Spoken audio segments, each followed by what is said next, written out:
اس دنیا نے جس طرح زندگی کا سفر شروع کیا تھا ویسے ہی ایک دن اس کے خاتمے کا دن ہوگا، جس کو قیامت کا نام دیا گیا ہے اور جس کا آنا یقینی ہے، جس میں کوئی شک و شبہ نہیں۔ قیامت کے قریب جو واقعات اور نشانات قرآن و حدیث میں ملتا ہے، بنیادی طور پر انہیں دو حصوں میں تقسیم کیا جا سکتا ہے، ایک بڑی اور دوسری چھوٹی نشانیاں، جن میں بہت سے نشانیاں ظاہر ہو چکی ہے، جبکہ کچھ نشانیاں ایسی ہیں جو قیامت کے بالکل قریب رونما ہو جائے گی اور اس کے بعد قیامت قائم ہونے میں بہت تھوڑا وقت رہ جائے گا، جن میں دجال کا خروج، حضرت عیسیٰ علیہ السلام کا دوبارہ نازل ہونا، یاجوج و ماجوج کا ظہور، پر اسرار دوا کا نکلنا، سورج کا مغرب سے طلوع ہونا اور آگ کا نکلنا ہے۔ یہ سب علامات ایک کے بعد ایک رونما ہوں گے۔ انہی نشانیوں میں سے ایک نشانی دابۃ الارض نامی عجیب و غریب مخلوق کا نکلنا ہے۔ اس جانور کا ذکر اللہ تعالیٰ نے قرآن مجید میں کچھ یوں کیا ہے: اور جب وعدہ پورا ہوگا تو ہم زمین سے ان کے لیے ایک جانور نکالیں گے جو ان سے باتیں کرے گا، جو لوگ ہماری آیتوں پر ایمان نہیں لاتے۔ دراصل لفظ دابہ کے معنی چلتا پھرتا اور جیتا جاگتا ہے، اور ارض زمین کو کہتا ہے، یعنی یہ ایسا حیوان ہوگا جو زمین پر تیزی سے یا دوڑ کر چلنے والا ہوگا۔ عام طور پر جانور انڈے یا بچے کے شکل میں وجود میں آتے ہیں، لہٰذا یہ قیامت کی ایک نشانی ہوگی کہ یہ عجیب و غریب جانور زمین سے نکلے گا۔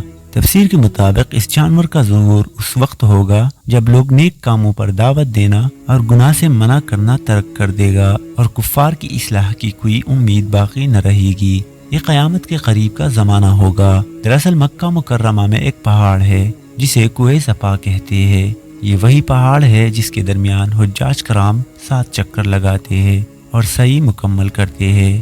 روایتوں کے مطابق کوہ صفا زلزلے کی وجہ سے پھٹ پڑے گا اور اس میں سے وہ عجیب الخلقت جانور نکلے گا اور لوگوں سے باتیں کرے گا۔ یہ بالکل اسی طرح کا معجزہ ہوگا جس طرح اللہ تعالیٰ نے حضرت صالح علیہ السلام کی اونٹنی کو پتھر سے نکالا تھا۔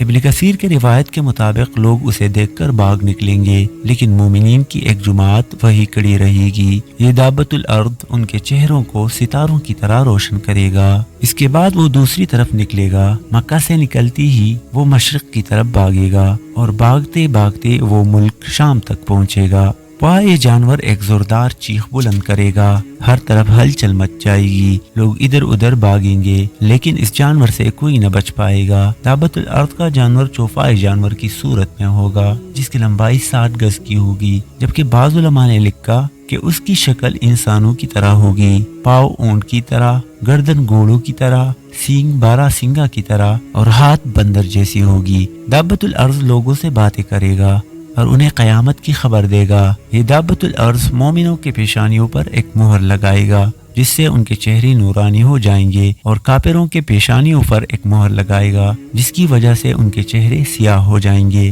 لہذا اس وقت مومن اور کافر کا فرق واضح ہو جائے گا اور پورا امتیاز حساب و کتاب کے بعد ہو جائے گا۔ دراصل اس میں حکمت یہ ہے کہ قیامت کے انکار کرنے والوں کی جہالت اور حماقت ظاہر ہو جائے گی کہ جس چیز کو تم نے پیغمبروں کے کہنے سے نہ مانا، آج تمہیں اس چیز کو ایک جانور کے کہنے سے ماننا پڑا، لیکن ابھی اسے تسلیم کر کے بھی کوئی فائدہ نہیں، کیونکہ ماننے اور تسلیم کرنے کا وقت ختم ہو چکا ہے۔ لہذا یہ جانور تمام شہروں سے جاتا ہوا ہر شخص پر نشان لگاتا جائے گا۔ دابۃ الارض نکلنے کے بعد نہ تو کوئی توبہ کر سکے گا اور نہ اسلام قبول کر سکے گا۔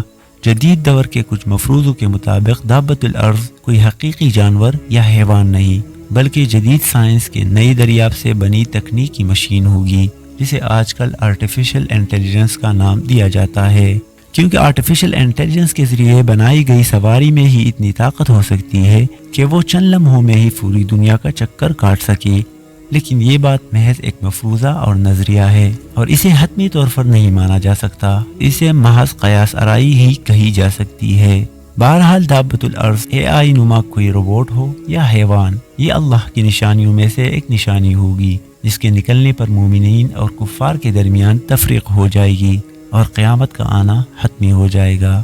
مزید اسی طرح کی معلوماتی ویڈیوز دیکھنے کے لیے ہمارے چینل کا وزٹ ضرور کیجیے اور چینل کو ضرور سبسکرائب کریں۔ شکریہ۔